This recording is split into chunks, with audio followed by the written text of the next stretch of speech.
Welcome to The Way In, where we talk to truckers about their life on the road.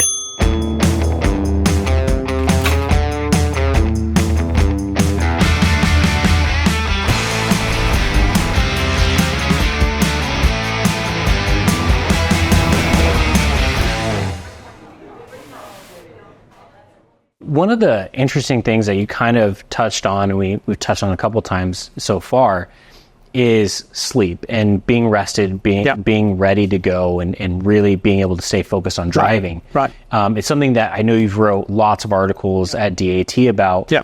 Can you talk to me a little bit about your evolution of how sleep kind of brought into your focus? It was the reason I came to the US. I'd lost a couple of drivers, had to go to the spouses and say, husband's dead, and deliver that tragic news. And that's a life-changing experience because that was on my watch. I was the manager of the company.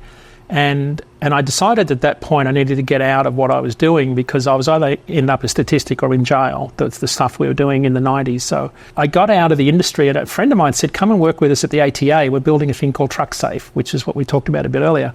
So I worked as a consultant there. Long story short, I ended up doing some work with Allianz, a global insurance company. They said, can you analyse all of our accidents? Because there's something going on that we're not underwriting here. And I went and had a look at all the accidents and some of the drivers I'd known, right? And looked at the toxicology reports and saw all the, stimulants in their blood. And I thought, how do they fall asleep? How does that happen? Because it used to happen to me. I used to fall asleep regularly at night. Luckily in the outback, there's nothing to hit, right? So that's the reality. Right. Different story here, though, where you hit a bridge abutment or a bridge. I was talking about the data, and the data from Allianz's portfolio showed that 86% of the claims losses were caused by 12% of the accidents. And this is the same statistic when you go across the heavy motor commercial book worldwide. Right. Most of the claims cost is caused by a few accidents. And the few accidents are mostly single vehicle lane departures that result in a hit guardrail to the right, because when you fall asleep at the wheel, you drift at 4 degrees, because the crown of the road to run water, when you're in the granny lane and you stop steering, you'll drift at 4 degrees into a guardrail. So in the claim form, it's a hit guardrail. If I'm in the hammer lane and I fall asleep, it's into the median and it's called a wrecker. $850 pulled me back out onto the road. So in those both instances, the driver fell asleep. It was a microsleep event, but the outcomes were two different events. They're never coded as the cause because the whole insurance industry wants to know a description of what happened, not what caused it. And if you don't know what caused it, you'll never solve the problem. Right. Even to the extent where some large fleets refuse to allow anybody to put the word fatigue in any claims form, because the plaintiff attorneys will take you to the cleaners if they can prove that you're negligent. So that the industry doesn't really know how big of a problem it's got. But when you look at it, it's most of their cost. And it's very easy to predict sleep. I've built models at Omnitrax that can help predict when a driver is most likely to disconnect from the driving task and fall asleep. Now, when you have a microsleep, your eyes close momentarily, 4 or 5 seconds on average. It's 5.4 seconds is the average microsleep in the US. You drift off the road, head nods, and you wake up. And generally, it's an overreaction, sharp left hand down, rollover. When you look at the risk signatures of these accidents, they are very, very consistent. There's no change in speed, trucks in cruise control, no evasive action, no braking. Right. And I was explaining this to a group of professors from all around the world at a fatigue conference in Perth, Australia, their biannual conference. And they're listening to this guy talk about, what goes on in the trucking industry and how tired we are, etc. Harvard professor was speaking after me and he said, would you come to America and run my consulting business? And that's how I got here. It was a chance meeting with a Harvard professor who I studied at Harvard with him, learnt all about human physiology, and suddenly realised we'd been working at this completely wrong. Instead of regulating hours of work, we should be regulating hours of sleep, because it's the sleep that drives the safety outcomes. If you get the sleep right, and so at the same time, we built the world's first fatigue management program. Parts of it were written into the 04 hours of service regulation. So remember that back in 04. Right. I hosted the DOT, the FMCSA and Transport Canada in Australia in 1997 and took them around all of our FMP best practice fatigue management companies. And parts of it they took back. So that's why in 04 you went from 18 hours to a 24-hour duty cycle, because 18 hours were 10 on, 8 off. The problem with that is your next 10-hour shift starts 6 hours earlier every day, which means you're trying to go to bed 6 hours earlier every 24.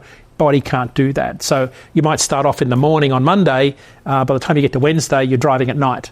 So that was a disastrous situation. So what they did is they understood the physiology and said, let's make the duty day more in tune with the rising and setting of the sun, which is a 24-hour cycle. 11 on, 10 off, and 3 other equals 24. Right. So that's why the 04 hours of service regulation change was trying to get drivers' schedules more in line with human physiology and how our body clocks and the sleep-wake cycle work. So that was really the evolution of that, because I thought, if somebody had taught me what I know about how to sleep, I wouldn't have taken any of the risks, or most of the risks that I took as a younger driver, because I didn't know any better. So I developed a range of sleep classes, and I've taught, a lot of the large truckload carriers, I've taught sleep classes and implemented the sleep program into their training induction programs. Because if you teach drivers how to sleep within the confines of the hours of service rules, they run 10% more miles per week, they're 30% less likely to quit, and they're 80% more likely to run on time. Wow. Because everybody knows well-rested truckers run more miles.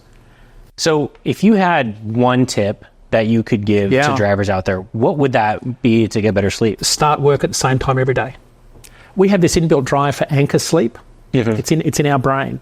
Our body clocks are wired. We've all got our own unique body clock. You've all got your own sleep patterns, right? Everybody listening's got their own preferred sleep pattern.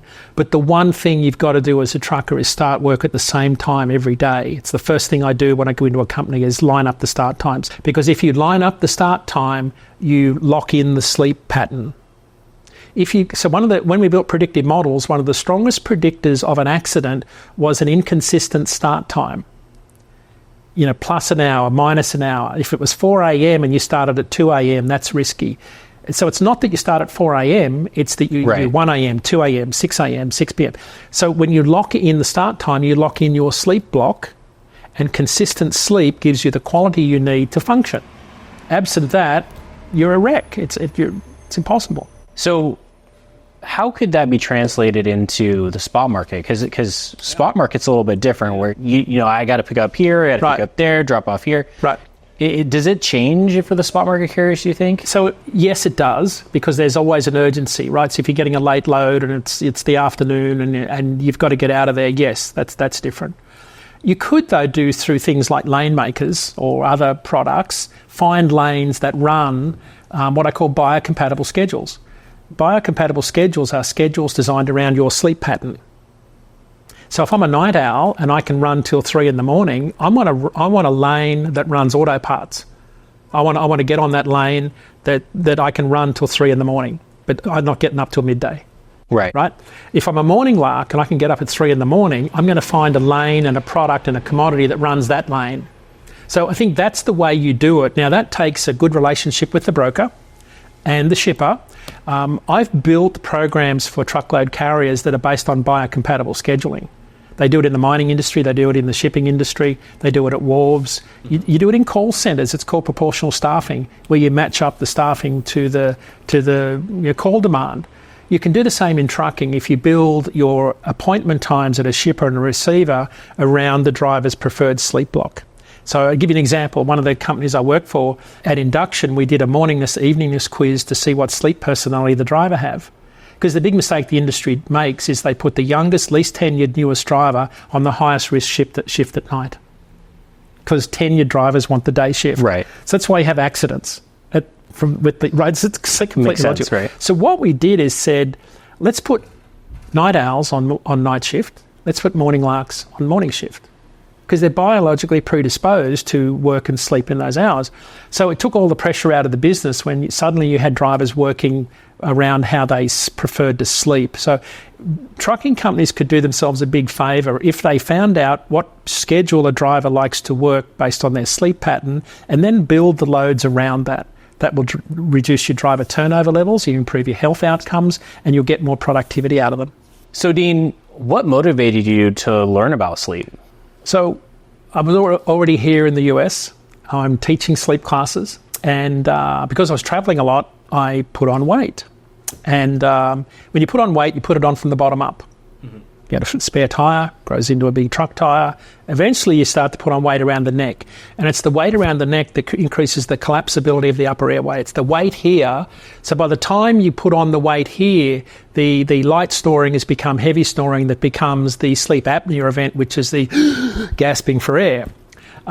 But because it plays on your mind so much, you develop the symptoms of kind of like a psychosis. You start to go mad. So I was losing my mind, and I didn't realise it. So I was seeing psychiatrists, I was seeing acupuncturists, anything I could do to try and relieve the symptoms.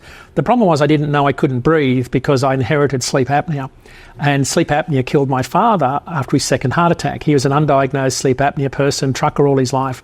And he self-medicated through his entire life by smoking cigarettes and drinking a six-pack of beer to knock himself out to go to sleep, to get up at 3 a.m. and go and drive a tank car or a truck. So when I moved here, I suddenly realised one doctor said to me by chance, this is after all the doctors had prescribed all this stuff, and I'm doing meditation, right, trying to fix this brain problem I've got, and I'm losing my mind. I was suicidal at one point, and a guy said to me, he said, hey, you're a big bloke, right? And he said, any chance you've got sleep apnea? And I said, maybe, like I could. He said, I'm going to send you for a sleep study. Turns out that's exactly what I had. I couldn't breathe. Right. But because I couldn't breathe, they were treating all of these symptoms instead of the cause. And so that's when I knew this. I'd studied this. But my brain was so foggy, I couldn't see it. It was the most bizarre experience of my life back in 2008.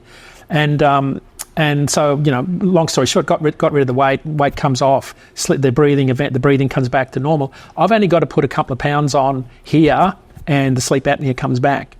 The most important thing truckers have got to do is stay active, be healthy, get the weight off, because all the sleep companies want to sell you is the devices and the technology and the repeat masks. They're not necessarily focused on lifestyle change. But it's very hard for a trucker to change their lifestyle when you're sitting in a truck and you're tired and you make poor decisions around what to eat. So that's why I focused on the sleep, because I knew good quality sleep allowed you to make better choices. Because absent that, you're always going to go to the worst place in truck stops, which don't have very good food at all. So I learned from personal experience, losing my own father through undiagnosed sleep apnea and me having to manage it. The sad part, Robert, is I was at Jubit's here on the weekend and I see him everywhere. I see truckers overweight and self-medicating. And I know they're not sleeping. You just know it. You can see it in their face. You can see the tiredness. So I think that's the biggest challenge they face, is their lifestyle is not conducive to being healthy. It's really, really difficult to do. Unless you've got the good quality sleep, it's very hard to make good choices. So that's why I focus so much on the sleep these days, because of personal experience. And hey, 2 of my best drivers fell asleep at the wheel and killed themselves. They were 100% compliant with hours of service. So that's why you'll hear me rail on ELDs, because that's only part of the solution. Absent education and biocompatible scheduling, being compliant to unsafe regulations won't make you safer. Yeah. Right? So I completely see that all the time. So is there anything that a driver could do? Like, diet is definitely a struggle, right? Sleep is another struggle. Being physically active, is there anything that you think that is another piece of it? It's a conscious choice. You've got to be not afraid to get out and do some calisthenics, some isometrics, push up against the truck, do some exercises, use the weight of the truck to do some exercises, go for a walk, park in the furthest part of the truck stop, all those sorts of things. But the most important thing, I think, is having the folks at home aware of your sleep requirements.